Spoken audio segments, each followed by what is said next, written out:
اللہ وبرکاتہ۔ عزیز طلباء، میں محمد نعیم الرحمن، آپ کے اسلامیات کا معلم، آج آپ کے سامنے سبق نمبر 27 لے کر حاضر ہوا ہوں۔ الحمدللہ میں خیر و عافیت سے ہوں۔ امید کرتا ہوں آپ سب بھی خیر و عافیت سے ہوں گے اور اعلاء کلمت اللہ کے لیے ہمہ کوشاں ہوں گے۔ اللہ رب العزت سے دعا ہے کہ اللہ رب العزت آپ سب کے علم و عمل میں اضافہ فرمائے۔ عزیز طلباء، آج ہم سبق نمبر 27 میں سورۃ الاحزاب کا آخری رکوع یعنی رکوع نمبر 9 اور اس کی چند آیات پڑھیں گے۔ آیت نمبر 69 تا 72، یہ 3 سے 4 آیتیں بنتی ہیں، 4 آیت ہیں۔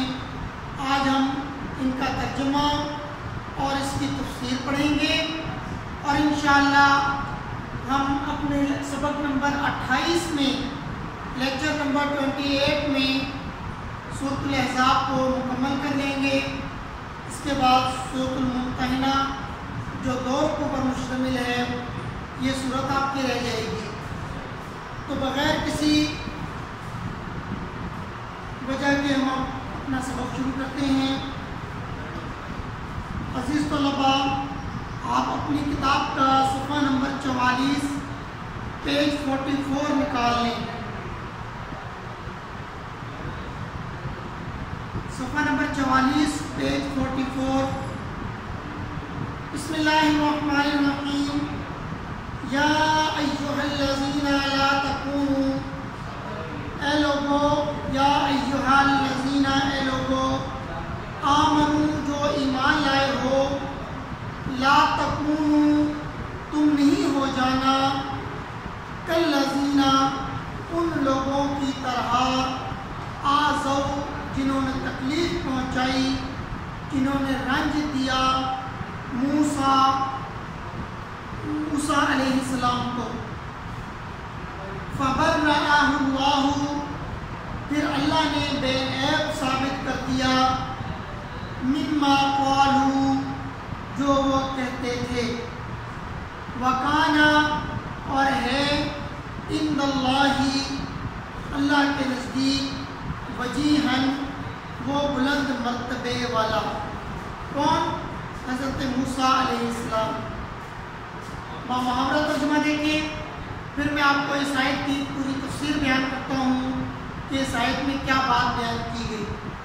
یا ایھا الذین آمنوا، مومنوں، تم ان لوگوں جیسے نہ ہونا، لا تکونوا کالذین آذوا موسیٰ، جنہوں نے موسیٰ کو عیب لگا کر رنج پہنچایا، فبرأہ اللہ مما قالوا، تو خدا نے ان کو بے عیب ثابت کر دیا، وکان عند اللہ وجیہا، اور خدا کے نزدیک وہ آبرو والے تھے، یعنی کہ بلند مرتبے والے، عزت والے تھے۔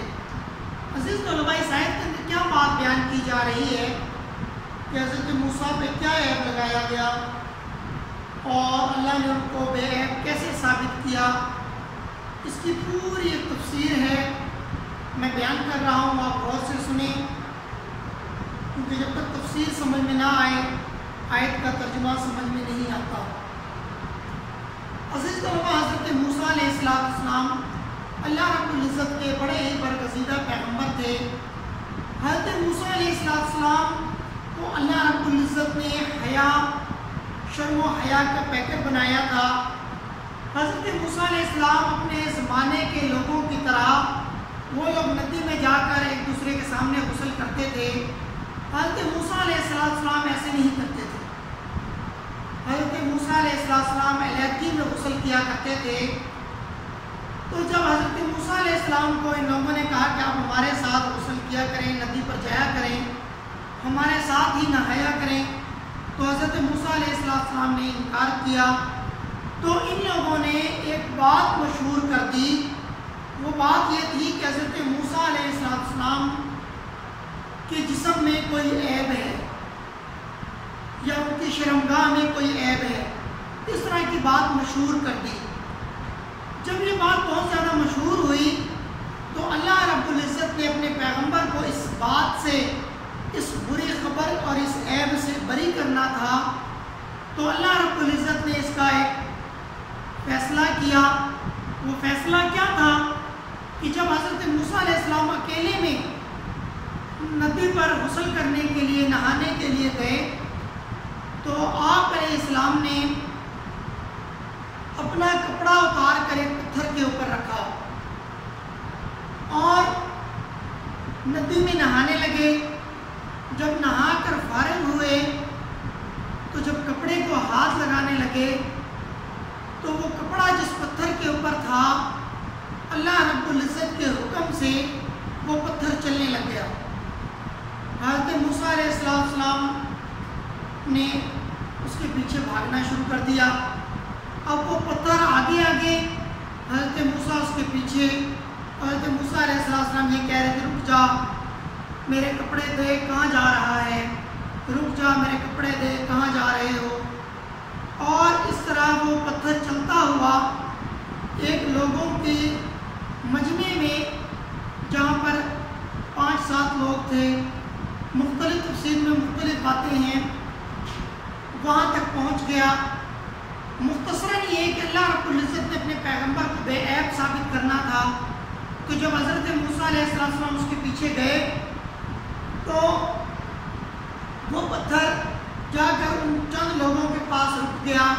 حضرت موسیٰ علیہ السلام نے جلدی سے اپنا وہ کپڑا لیا اور کپڑا لے کر واپس ندی کی طرف لوٹے، یا ایسی جگہ پر جہاں کوئی نہ دیکھے ان کو۔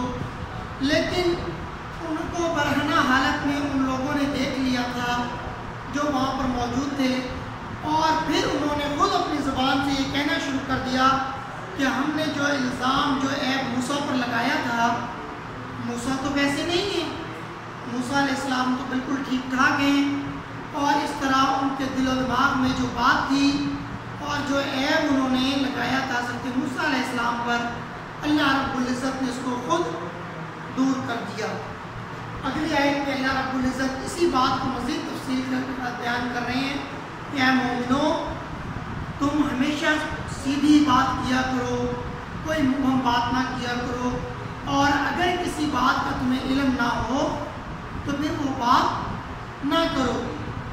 کیا کہہ رہے ہیں اللہ رب العزت؟ اگلی آیت دیکھیں، آیت نمبر 70۔ یا ایھا الذین، اے لوگو، آمنو، جو ایمان لائے ہو، اتقوا اللہ، اللہ سے ڈرو، وقولوا، اور بات کرو، قولا سدیدا، سیدھی بات۔ یا ایھا الذین آمنوا اتقوا اللہ وقولوا قولا سدیدا، مومنو خدا سے ڈرا کرو اور بات سیدھی کہا کرو۔ یصلح لکم، اگلی آیت پڑھ رہا ہوں، یصلح لکم، اللہ پاک کیا کہہ رہے ہیں؟ جو سیدھی بات کرے گا اللہ پاک اس کو انعام دیں گے، اللہ پاک اس کے درجات بلند کریں گے۔ کس طرح؟ آئیے پڑھتے ہیں۔ یصلح لکم، اللہ تمہارے اعمال درست کر دے گا، یصلح درست کر دے گا، لکم تمہارے، اعمالکم اعمال، ویغفر لکم، اور تم کو بخش دے گا، ذنوبکم تمہارے گناہ، ومن یطع اللہ، اور جو اطاعت کرے، ومن یطع، جو اطاعت کرے، اللہ کی، ورسولہ، اور اس کے رسول کی، فقد فاز فوزا عظیما، فقط پس تحقیق، فازا وہ پائے گا، عظیماً بڑی مراد۔ تو کیا ہوگا؟ بڑی مراد پائے گا۔ اب اس آیت کا محاورہ ترجمہ دیکھیں۔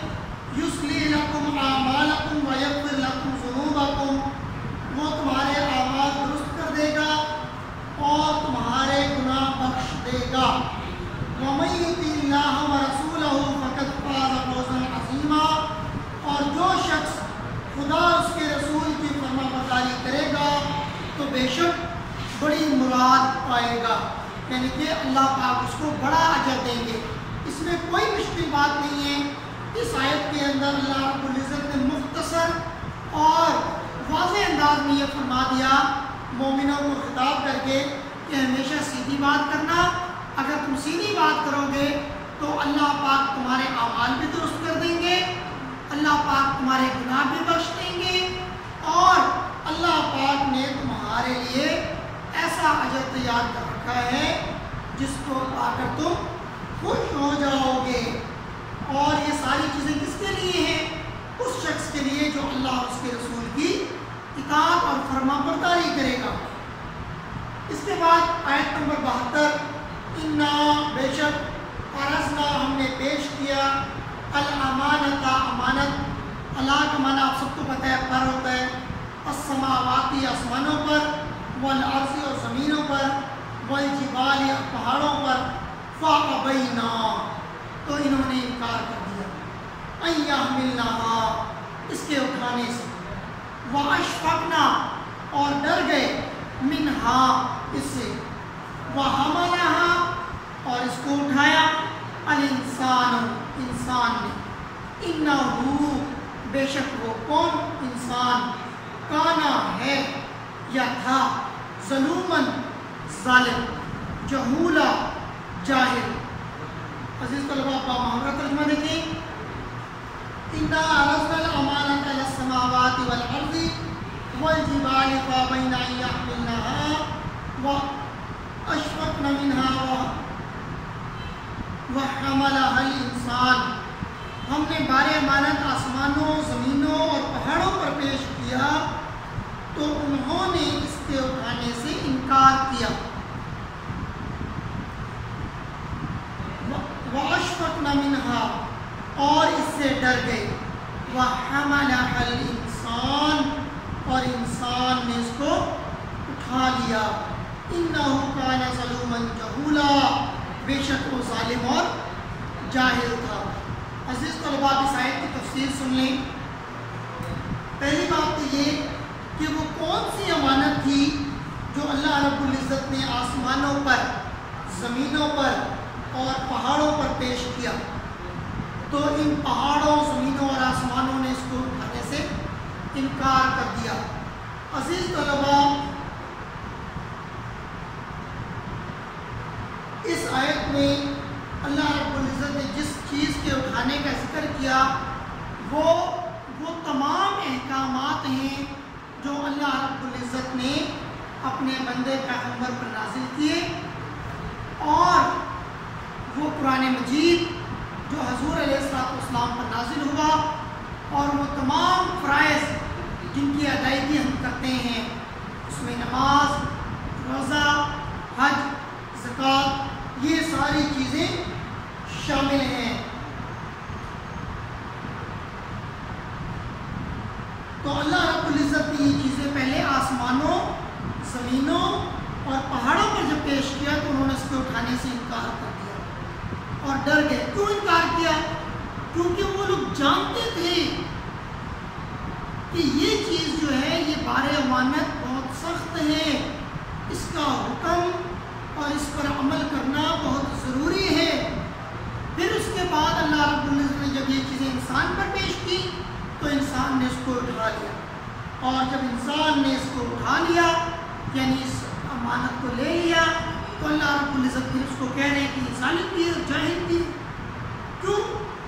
کیونکہ اللہ رب العزت نے کہا کہ اس انسان نے جب اس کو اٹھایا تو پھر اس کی ادائیگی ضروری تھی، لیکن وہ اس امانت کو اٹھانے کے بعد اپنے اس وعدے سے منحرف ہو گئے جو اس کو اٹھاتے وقت انہوں نے کیا تھا کہ ہم نے اس کی پاسداری کرنی ہے اور اس پر عمل کرنا ہے، لیکن انہوں نے کیا کیا؟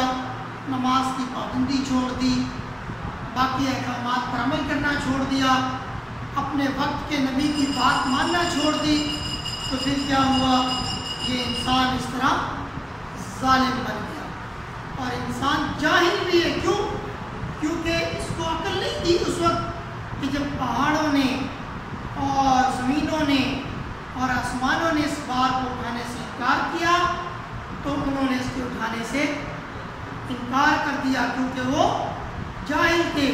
لیکن انسان اگر اس کے اٹھانے سے انکار کر دیتا تو وہ بھی جاہل شمار ہوتا، لیکن وہ جو عقل مند تھا اور اس کے باوجود اس نے اس کو اٹھا لیا، تو پھر اللہ رب العزت نے کہا کہ اس کو اٹھانے کے بعد اس کے احکامات کی پیروی کرنی تھی، پابندی کرنی تھی، لیکن اس سے انکار کیا تو اس لیے انسان جاہل بھی شمار ہوگا۔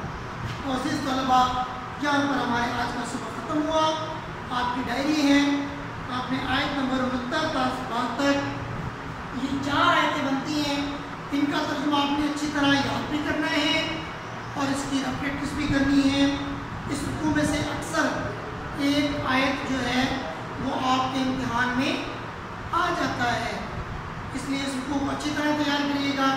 اگلے سبق تک کے لیے اجازت دیجیے۔ اللہ حافظ، فی امان اللہ، السلام علیکم ورحمۃ اللہ وبرکاتہ۔